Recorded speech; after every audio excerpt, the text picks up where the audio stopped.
All right. Thanks so much, everybody, for joining us with our Gen Z, A New Path to Purchase webinar. My name is Brian G. We'll do a little bit more in the way of introductions here in just a moment, but we're super excited to present to you today some research that we've been working on related to Gen Z and the particulars to their path to purchase. This is presented by Simon Myers. We are a hybrid consultancy agency based in Chicago, but with clients all across the United States. Our focus in particular is to help marketers win at each stage of the customer journey, whether that's digital, whether that's physical, and that integration between those two spaces.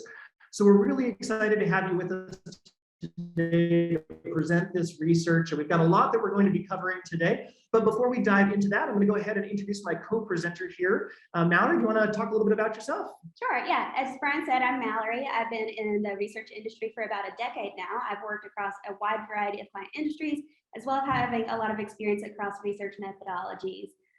Currently the quantitative researcher here at Simon Myers, so I lead the charge on all things quantitative. All right, thanks, Mal.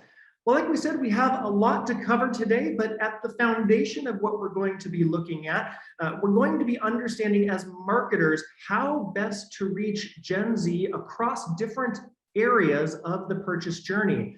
That's going to start out with pre-purchase behaviors. Where might we find similarities with other generations? Where do we see significant differences? What do marketers need to keep in mind when reaching Gen Z during the pre-purchase stage?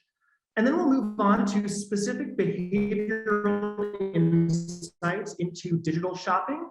And from there, we'll look at in-store shopping. What's the role for Gen Z of in-store shopping? Is it dying? Is it growing? What is Gen Z looking for out of the in-store experience?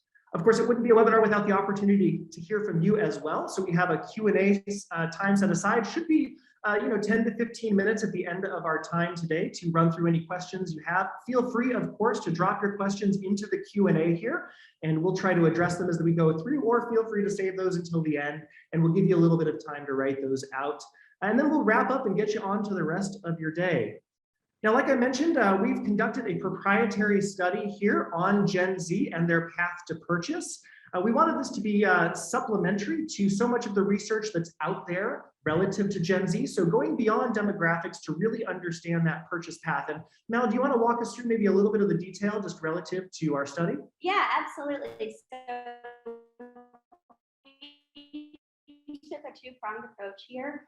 So we talked to Gen Z in a quantitative fashion in a 30-minute online survey, but we also conducted some semi-structured interviews. We spoke to 15 people in a semi-structured interview format, and we spoke to around 550 quantitative respondents as well. So a pretty wide breadth of Gen Z consumers that we've talked to through the study here, and we'd be happy to share more of the details from the study out with you here following the webinar, but we're excited to release this information for the first time out there for you. So with that said, let's go ahead and dive straight in to talking about pre-purchase behaviors in that purchase journey for Gen Z. So right off the top of mind, I think all of us as marketers, we want to understand what are the most important things that we need to establish either with our brands or with our products for Gen Z during the pre-purchase stage. And well, it's really clear from Gen Z what they're looking for out of our brands and out of our products. So as marketers, there's two things we need to focus on at this stage. First, it's brand trust. Now, brand trust can be a really abstract concept, and we wanted to make sure that we equipped you with some more direct tools for how best Gen Z looks at their trust in brands. And a couple of different statistics you see here under brand trust. First, 58% of Gen Z audiences indicated that reading online reviews was a significant component of establishing brand trust. So we often think of online reviews as a nice to have. Sometimes we can think of them as a nice byproduct of folks that are satisfied. But as marketers, we need to make sure we're focusing specifically on bringing out online reviews, whether that's through incentivizing the review structures for nonpartisan ads that get us those reviews online, or taking ourselves even into that maybe pre-purchase stage or pre-release stage for products that allow folks to go in, try them, write their honest reviews about them, and get them out there. For Gen Z, that is more pivotal than ever. Right underneath that though, 51%, so more than half of Gen Z saying that brand websites actually play a significant role still in establishing trust for brands and products. And I think that's really interesting. We think about how diversified the space is right now, from apps to websites to retailers. There are so many avenues that we could think about to establish trust. But when it comes to actually establishing trust for your brand with Gen Z, the brand website still matters. In fact, creating good experiences with that brand website is really going to go a long way to generating not just that interest from Gen Z, but affirming that fact that they can trust your brand, that they can trust the products that you have to sell. On the flip side of that, price sensitivity. Now, we know that Gen Z are younger. The folks that we talk to here were in that 18 to 25 range. Of course, Gen Z does age a little bit lower than that right now, but at least those coming into adulthood and even coming out of college are not quite at peak spending power yet. And much like generations before them, when they hit those age brackets, they're more price sensitive. They've got to make their dollars stretch farther. But one of the ways that they really look to reinforce that with brands online during the pre-purchase stage is by online price comparison. Sometimes we want to keep our products as marketers maybe a little bit under the veil. We like the idea of maybe making it a little difficult to get our pricing out there. Maybe we don't want that to be the things that are first out there to see, but comparing prices online is really important for Gen Z in particular, both to build the trust and to demonstrate that it's within at least a competitive set of products that they would be interested in. Okay, so we talked about brand trust a little bit and Gen Z's kind of pre-purchase research journey. This is very thorough and it's cross-channel. So we're actually seeing 38% are actually also going in store to physically interact with that product. And 36 are watching the unboxing or review videos online. So they're going so far beyond just to, read a review. They're going to take all the necessary steps to be an informed consumer and to make that informed final purchase. I think that's really interesting to see that intermix between this physical aspect of visiting stores still, and at that almost same percentage, still going online, watching the unboxing review videos. We might think about this as something where they're locked into one, maybe it's only on YouTube, but this in-store presence, as we're going to see continuing throughout this study, may have a lot more influence than I think a lot of marketers are giving credit for right now with Gen Z. Yep, and just in keeping, so where are they going to do this research? And we're seeing YouTube being a huge player here. So 30% are actually going to YouTube to watch those unboxing videos. This is second only to entertainment, which is the top factor that Gen Z is using YouTube for. So huge opportunity with those unboxing videos there. Additionally, another key factor with YouTube's role is 38% actually say that YouTube has guided or influenced previous purchases before. So again, another really key space for marketers to reach Gen Z. Additionally, what's really important here is that Gen Z, where they do their research or where they go to learn more definitely depends on category. So for example, we see that Gen Z is going to YouTube a lot for really tech related, those heavy purchases where they're watching those review videos. You see in our quote here, we have a respondent talking about going to get his laptop and his Apple Watch. So it's really those electronic, very like tech heavy video purchases. And Brian's actually going to talk to us next to kind of break that down further on a category level. Really interesting to see. We know from media purchasing and all the rest that YouTube continues to play one of the largest roles in terms of prominence, but how easy is it for us to think of that in an entertainment capacity? And yet we know from brands, from marketers here, it's got to be an integral part of the strategy to reach Gen Z audiences. But like Mal mentioned, not all channels are equal when we're trying to reach Gen Z. And in fact, one thing that stood out very clearly in the research for us is that as marketers, it is more important than ever that we pick the right social channels, the right communication channels for the right categories of product. It can be easy for other generations in particular to be thinking about what just the most popular social apps are. And so we think about things like Instagram. I know we're all talking about how Facebook's declining, and yet it still shows influence in spaces like this. But at the end of the day, for Gen Z, they have one of the more diverse ranges of social channels. And which social channel that activate in is really dependent on the category you're trying to, as a marketer, push.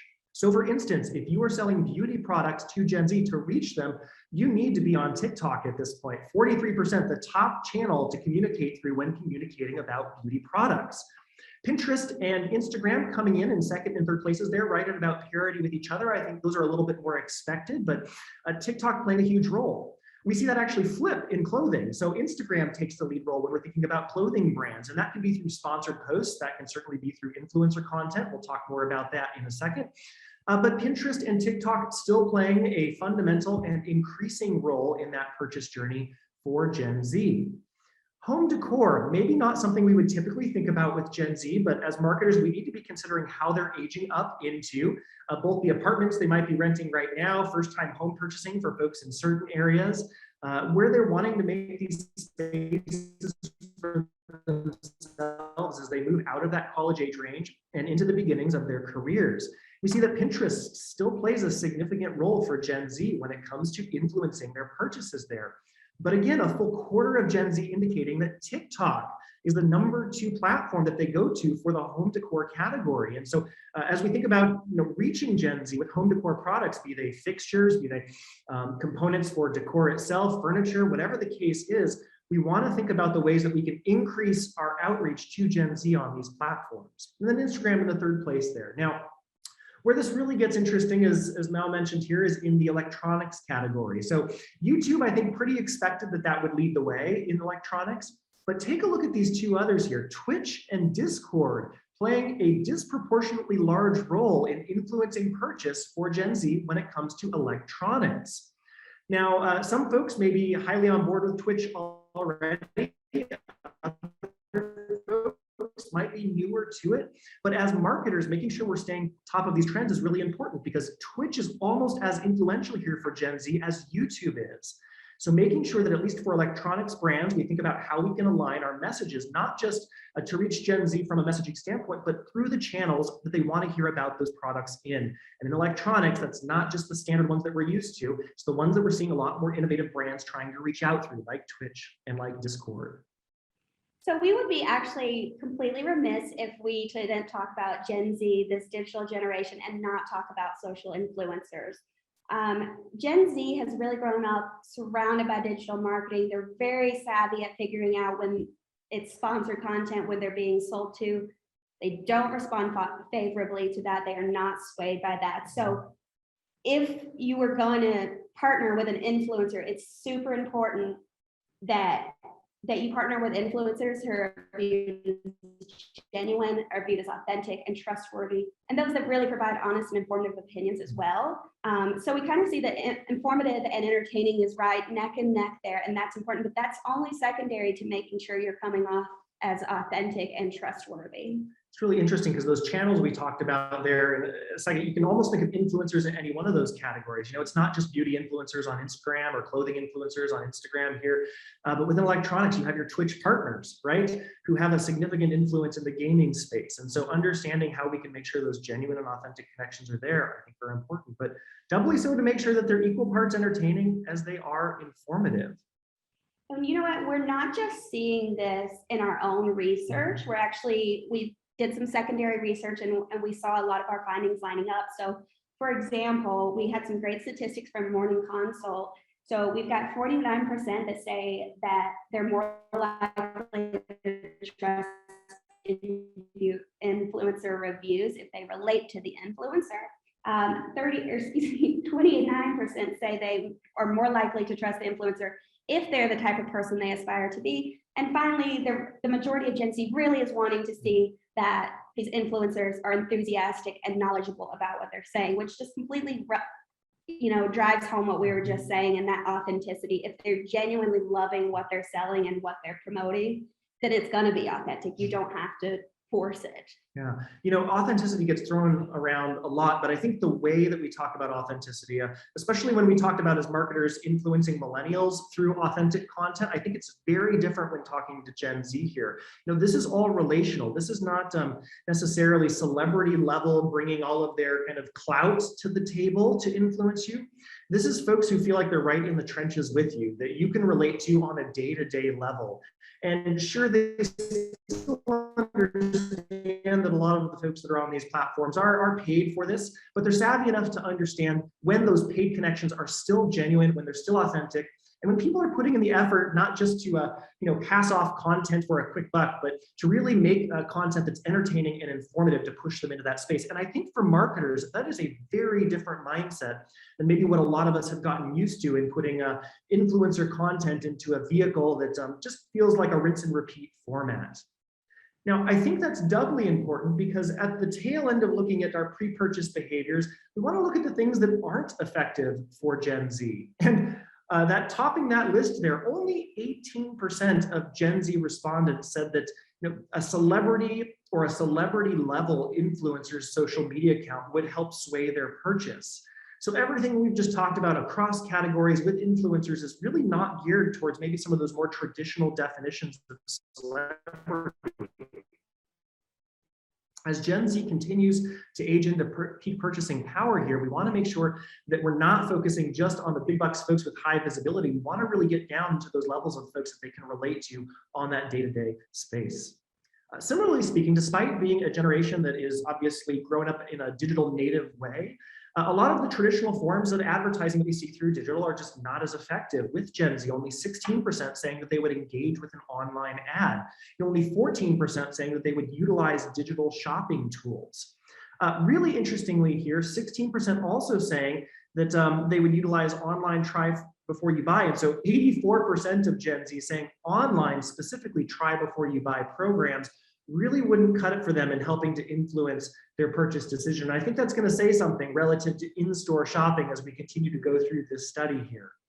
But let's take a look at a summary of maybe the key points as marketers we need to keep in mind for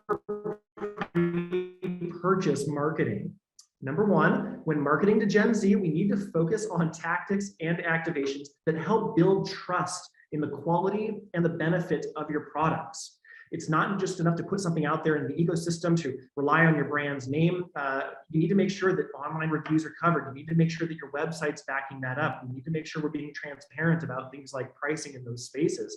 We need to make sure that the tactics and activations we use contribute to that as we're going to market with our brand and with our products. Second is that Gen Z does their research across digital and physical channels. We saw earlier, it's not one or the other with Gen Z, it is blended. So it's really important that our brand and our products show up for them in engaging and seamless ways across mediums. We can think about a digital first strategy, we can think about a physical first strategy, but I think what Gen Z is telling us here is they want both. And they want that strategy to really be well thought through on both sides of that equation so that it doesn't feel like you're moving from one medium to another or that one is an afterthought for the other. The third takeaway is that social channels that drive other generations, some of the more, just technically popular ones, aren't always the same channels that are going to drive Gen Z. So it's really important that we pick channels that actually align to our categories buyers. And think about that for a second. Again, we looked at some of those different categories and classifications. This doesn't just apply in a B2C setting. This can equally apply in a B2B setting. Folks coming up through the trades who are Gen Z identifying, spaces like YouTube playing a significant role in things like training, TikTok playing a significant role in getting folks interested in driving purchases, not just on the B2C side, but on the B2B side as well. So we see that there's an importance to understand the channels for our category and investing in both the research and the testing to get to our audiences in the channels that they want to be marketed to for those categories. And then last but not least here with pre-purchase takeaways, a celebrity really does not hold nearly the kind of influence that a genuine connection with maybe a lower level influencer or just your everyday folks would hold for Gen Z. And they want to make sure that that's entertaining and informative. And I think, making sure that the content that we create is not just, putting product detail out there to try to establish trust, not just a list of reviews, or quotes from folks, but making sure that however we're presenting that is genuinely entertaining. This is a generation that has grown up being able to scrutinize the quality of what's put out there digitally. And I think they expect a level of quality back when we're marketing to them. So those are some details on the pre-purchase side here. Feel free to drop in any questions in the Q&A that you have for our pre-purchase behaviors, and we'll maybe pop back into that here in just a second. If any of you have questions you want to ask right now, again, we will also have time for questions at the end. But as we transition, now let's look specifically at the digital shopping behavior for Gen Z. So when they're looking at purchasing online, what influences that purchase decision in that digital shopping experience? Absolutely. And what we really are seeing in the very first paramount absolute thing we have to think about with Gen Z and anything digital really is privacy. 85% agree somewhat or completely that it's super important for them that their privacy protected when they're shopping online. If you see in our quotes here, they're also very concerned about being scammed or ripped off, so to say. So it's very important that we do what we can to make sure that not only their privacy is protected, but they're building that brand trust and ensuring that they believe that their privacy is being protected as well. And I think that that's why you'll see in our next statistics here is that Gen Z is not necessarily swayed as much by hyper-personalized emails and personalized ads. That hyper-personalization, I think, can come across sometimes as an invasion of privacy. And so it's really important to find that balance when we're talking to Gen Z there. You know, I think that's really aligned to some of the trends we're seeing more broadly as marketers in privacy considerations, not just overseas in Europe, but as those restrictions come over here and meet us in the US. I think we're all feeling a little bit of that, but that aligns perfectly to what we're seeing out of Gen Z already.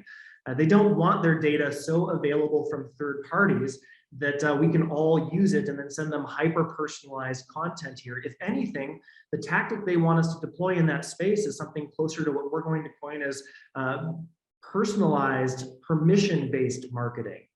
So this idea that we're using permission tools or tools where they are actively giving their permission for us to market to them as the means of both demonstrating a commitment to their privacy while also a desire to be marketed to. And there's a couple of interesting ways, Mal, that I think really came out of the study here that we can accomplish that. Absolutely. So just jumping in, and when we think about social media purchases in general, coupon codes and loyalty referral programs are indispensable. You see 67% there feel that coupon codes are extremely or very influential to their purchase. Another 60% say the same for loyalty and referral. What's really interesting though is if we see a distant third here is our giveaways and sweep to stakes at 45%, which I think might be surprising to some of us.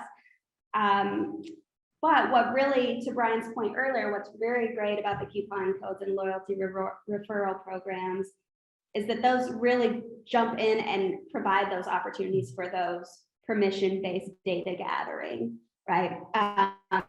And it speaks to Gen Z's price sensitivity. We say here, we see that 94% say that affordable pricing is at least somewhat important to their purchase. So these top ways of coupon codes, the loyalty rewards programs serve to inform, not only just the price sensitivity to Gen Z, but also a way to get their information in a way that doesn't invade their privacy.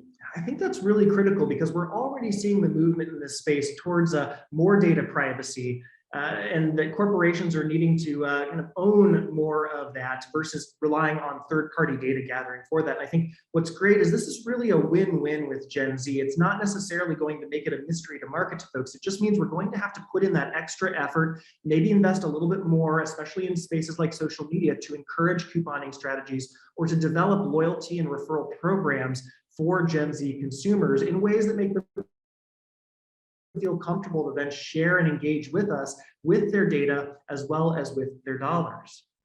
Now, when shopping online, I think there's a couple of components that come into influence whether or not it's a good decision for them online. But when shopping online, obviously things like affordable pricing is going to play. And at the top, I think we've seen that as one of the top issues in general for Gen Z. I think that makes times. And shipping cost play a large role in the decision for Gen Z as to whether to utilize an online channel as their purchase path. And keep in mind, these are folks who are going both online and in store during that pre-purchase phase. So here, once they're online, one of those factors that might influence that decision is the shipping terms. So almost half here, 49%, saying that they kind of expect free shipping at this point. I think it's to some degree that Amazon Prime effect. Sure, you're paying for that with an account, whether it's a student account or you're paying full price, but it gives that perception of free shipping. And for anyone that's not signed up with that or who's using a platform outside of it, there's a general expectation by more than half of Gen Z here that that shipping is going to be free. On top of that, that shipping needs to be fast. Over a third indicated that fastest shipping times is critical for them deciding which channels they're going to purchase through. And I think that's a significant component for us to understand.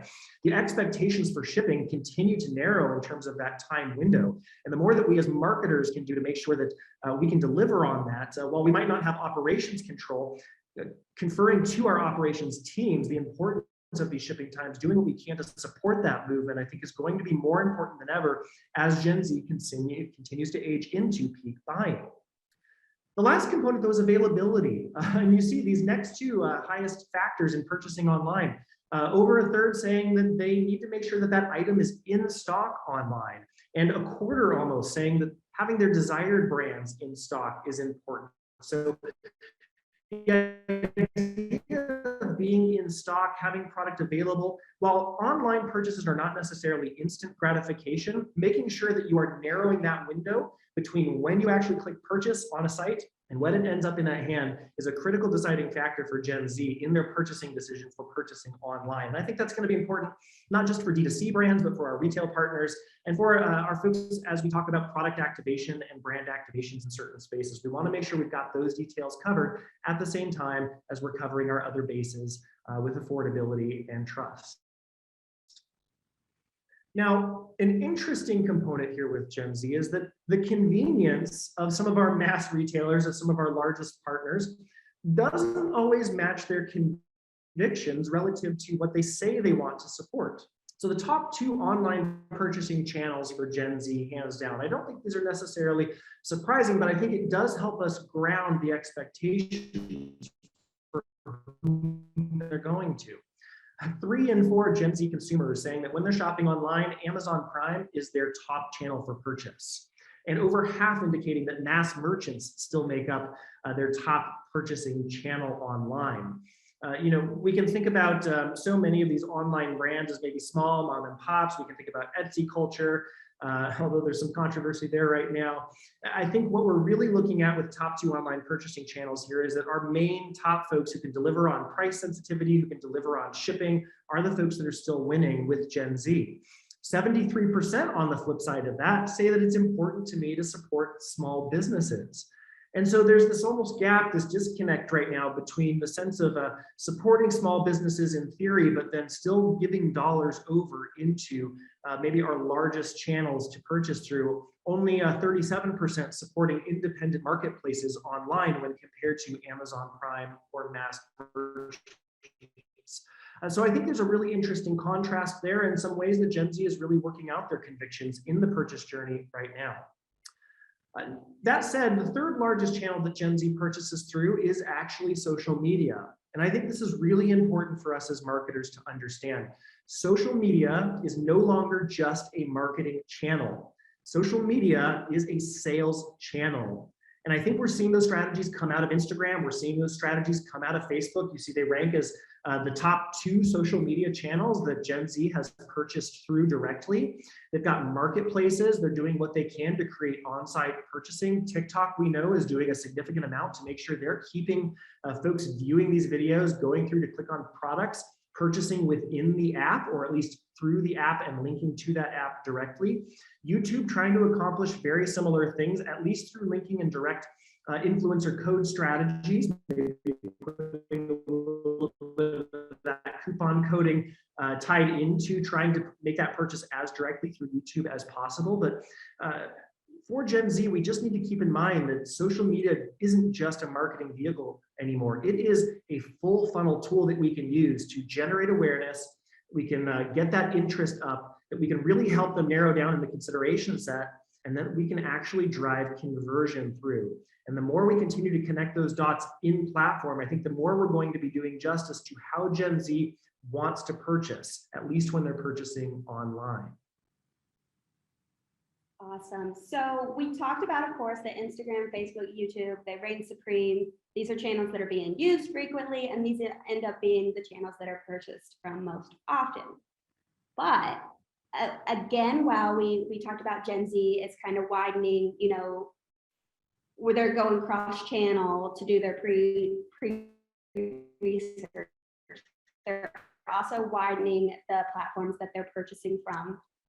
So of course, again, as I mentioned, those top three are expected, and that makes sense. But we're also seeing some untraditional avenues that Gen Z is purchasing from, and that's namely, you'll see their Discord and Twitch are right in line with Twitter and Pinterest. That's huge. I know, at least when I went into this, I would not have expected those to pop as much from a purchase perspective.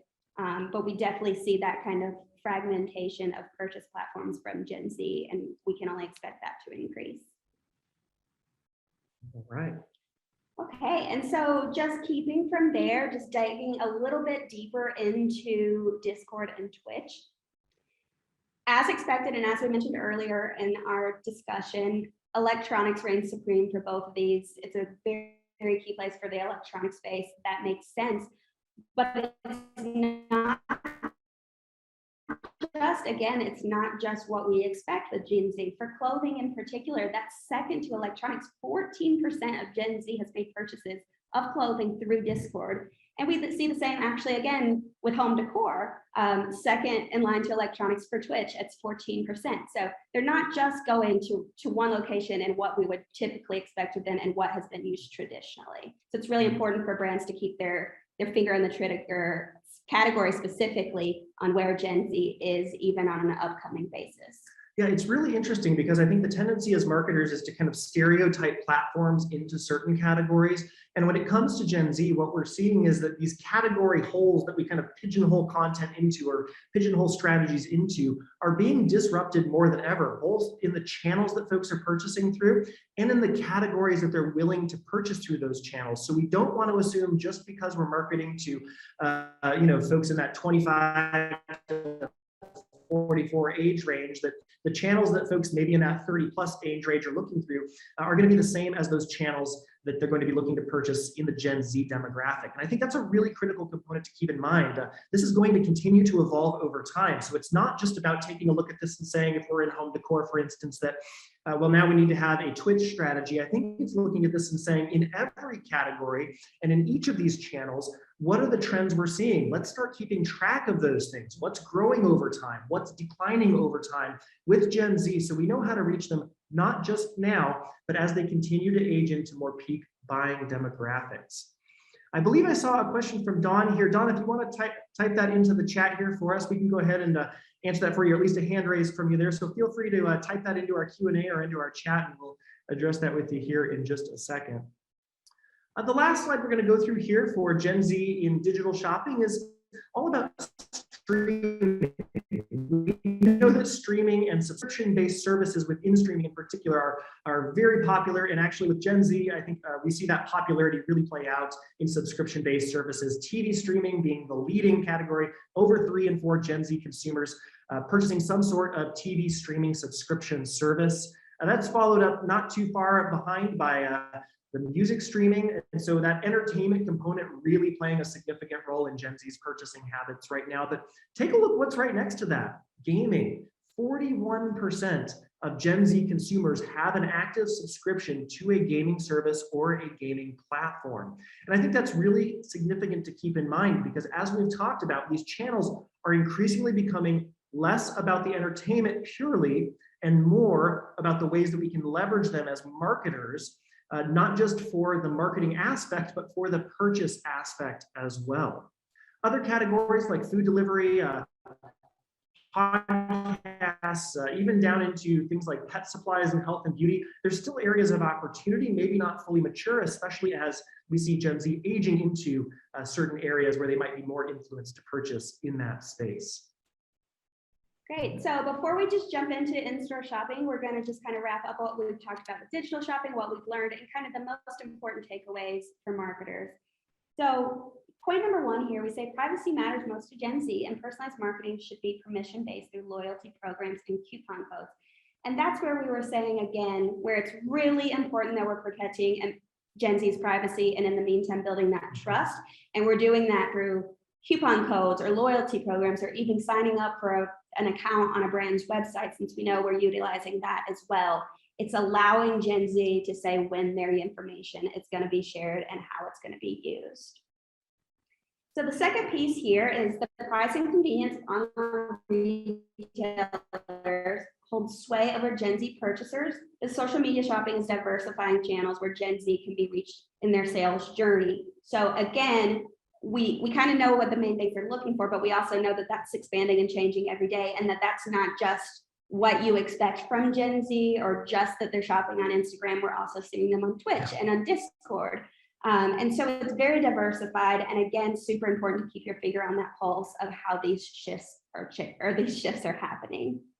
And then just finally, a similar vein, subscription-based services are widely used by Gen Z, but there's ample opportunity for several categories to grow in subscription-based offerings as Gen Z grows into that purchasing power. So again, we've got Gen Z just coming out of college, starting their lives, and just really going to be at peak purchasing power. So we need to be aware that, you know, they're at multiple streaming services, they're at multiple platforms, and that's category specific as well. So just really keep an eye on those trends and meeting Gen Z where they are. Yeah, I think it's really interesting because we had seen hints of some of these trends coming out, especially from millennials and the marketing that we do to millennials, but it's almost as if Gen Z is taking these components, and because they've grown up natively through these platforms, because they've seen, you know, a lot of positive and also a lot of negatives come out of how millennials experienced marketing from marketers, they're making sure that the bases are covered on issues like privacy. They're making sure that the channels that they're purchasing through aren't limited to maybe what we'd see as the traditional vehicles for effective marketing. And they're really utilizing that purchasing power to support the things that they enjoy, but I think doing it in ways that maybe feel a little bit wider, a little bit broader than what we might be used to as marketers who are outside of the Gen Z demographic here. We have a question here from someone that asks, does Gen Z buy more from Instagram than any other social media platform?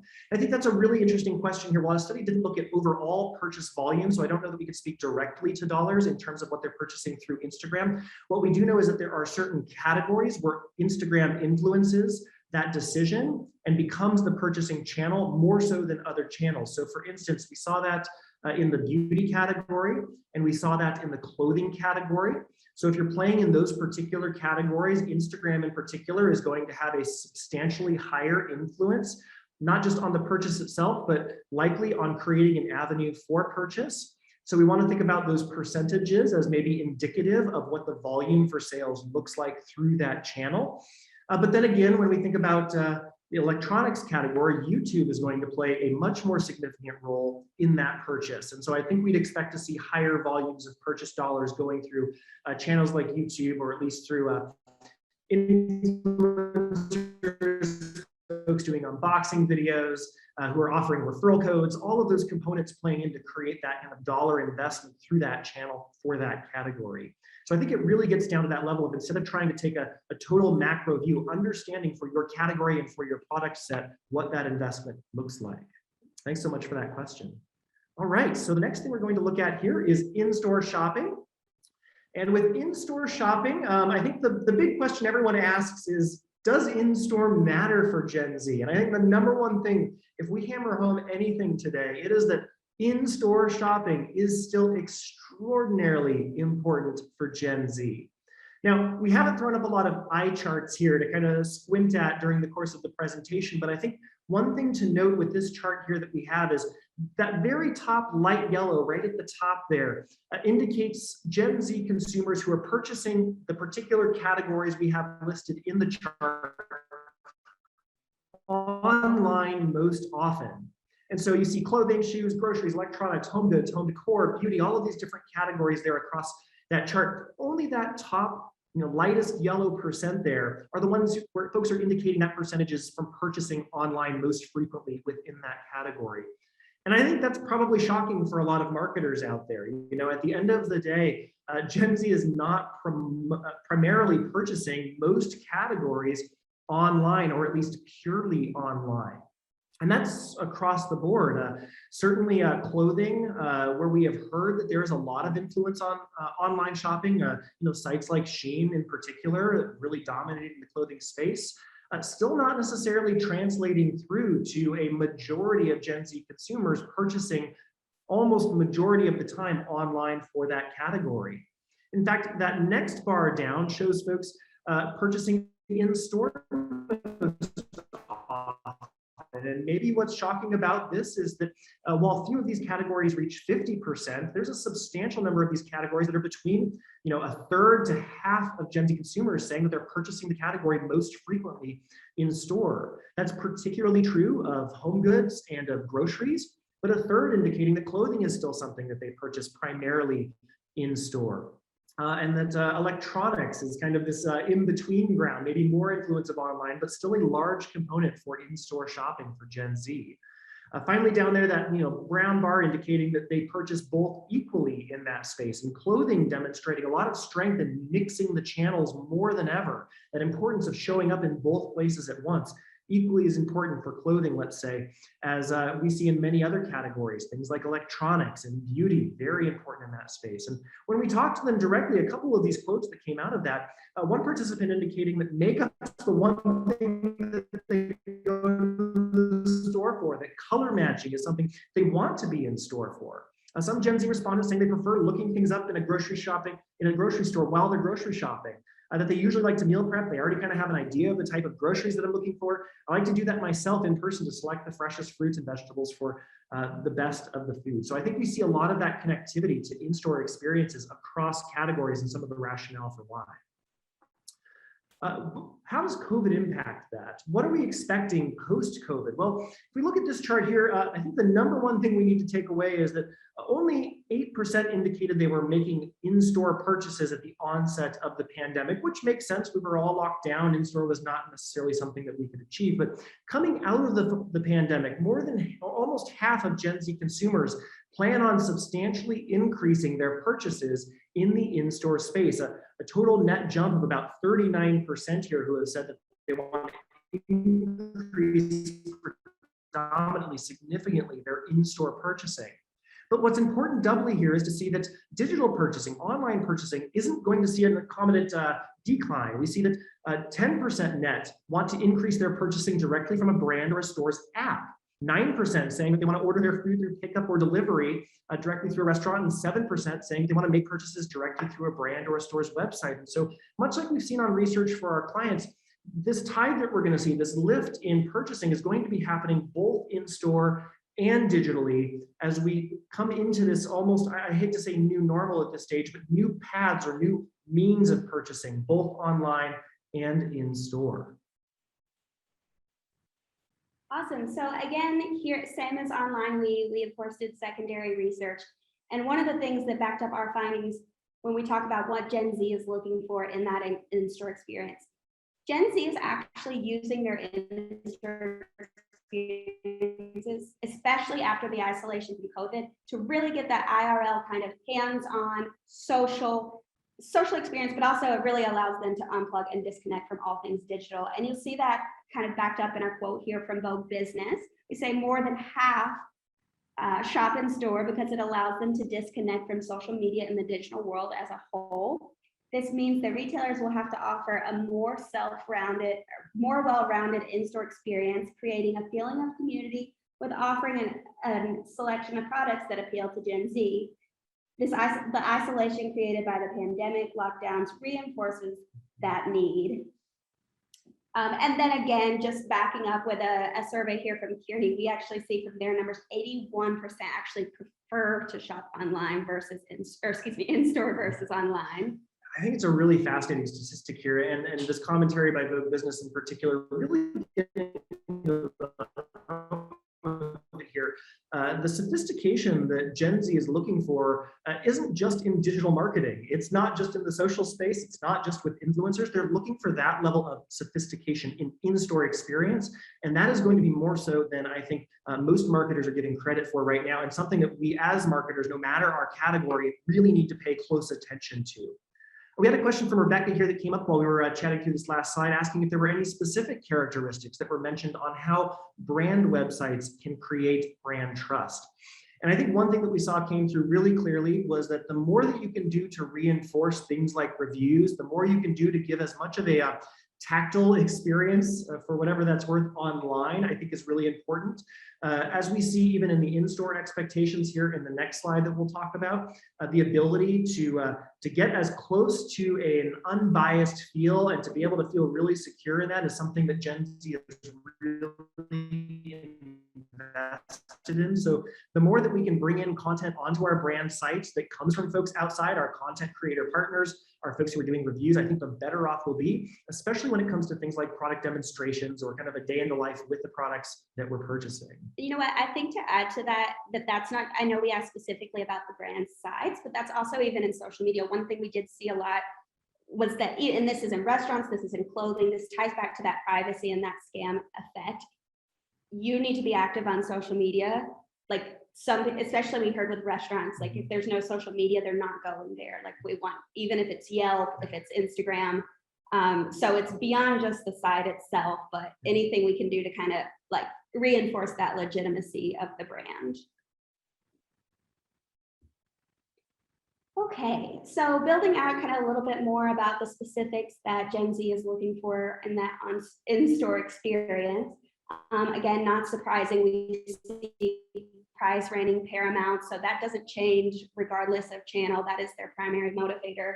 And again, they want their products and they want them now. So you see that 33% want that instant gratification of being able to bring in their products, bring their products home. So it's the similar to Brian was talking about, what narrowing that window from when they're able to purchase products to when they're in their hands. And that's a huge benefit to shopping in store for Gen Z. Additionally, we see a really big aspect pop here in our number 4 slot is the 37% wants that try before you buy. So while online, they don't want the hassle of ordering it, waiting for it to come, and then sending it back. That's not as useful for them. But being able to go in the store, try it on, even if they're going to purchase online later, that just really pops, and that's something that is imperative to the store. And this comes in number 4 in our rankings here. But when we ask them qualitatively what stood out most about their most recent purchase, that was by and far the largest thing they were able to call out and recall was that ability to really interact with that product. I think it's a really interesting component here that this trial, this instant gratification is both critical to that experience and that they would so much more prefer that in store. It is one of the things that is driving them in store. And as marketers, we want to think about that. How do we create in-store experiences for our products that really allow folks to try it? And that can be both for brands that are sold predominantly online through pop-up experiences or through takeovers, shared spaces, other sorts of partnerships with retailers, or that can be for us more traditional brands that have the ability to get in and utilize some of the shelf space, utilize end caps and other space within stores to really allow for that trial and that adoption. They would much prefer to be able to do that in person, I think, than being able to do that online. So I think it's a really significant component to driving that experience. We want to talk about improving the experience in store. And 3 things in particular that we see are important to improving the in-store experience here. Number 1, efficiency. So inefficient store experiences, I think, are a huge turnoff to Gen Z. And like we said, they are more sophisticated, not just in the digital space, but in the in-store experience as well. And they expect things to run efficiently. A couple of the quotes here, there was only 1 lane open and the self-checkout was packed, so it took forever to check out. If there were more lanes open, it would have been better. Or this other component, I would have wished for more efficient checkout options. There were only self-check options open and many lines. I think we think about the frictionless idea of things like self-checkout, but for Gen Z in particular, that can create a lot of inefficiency that can lead to frustration. Well, on the flip side of that, customer service is critical. The employees were very helpful, helping me find my needed size and recommended styles. Trying on in the fitting rooms was really fun and made me feel good. Augmenting the experience with customer service. It wasn't just about helping them find product through the size. It was about giving you recommendations in the clothing category. And that could apply not just in clothing, but think about other style-driven categories, home decor. Customer service matters. Giving that experience that is beyond just assisting with product location is more critical than ever for Gen Z. Wayfinding, also critically important. Making sure that it is easy for them to find that product is critical. Making sure that your store layout, your experience layout, whatever the case is, makes things easy to find. They're all about efficiency, online and digital activations. We need to be thinking about physical activations with that same level of efficiency and scrutiny. So we're going to wrap the webinar up here with our key in-store shopping takeaways here. Our first takeaway is that marketers need to acknowledge and activate on the fact that in-store shopping is critically important to Gen Z. In-store shopping is anything but dead with Gen Z. In fact, the connectivity we need to have through digital into in-store experiences is more important than ever, because we've seen how important that in-store experience is to Gen Z consumers. Our second point is that while marketers know they have to deliver digital experience that rise to the level of Gen Z savvy, I think we all kind of take that for granted.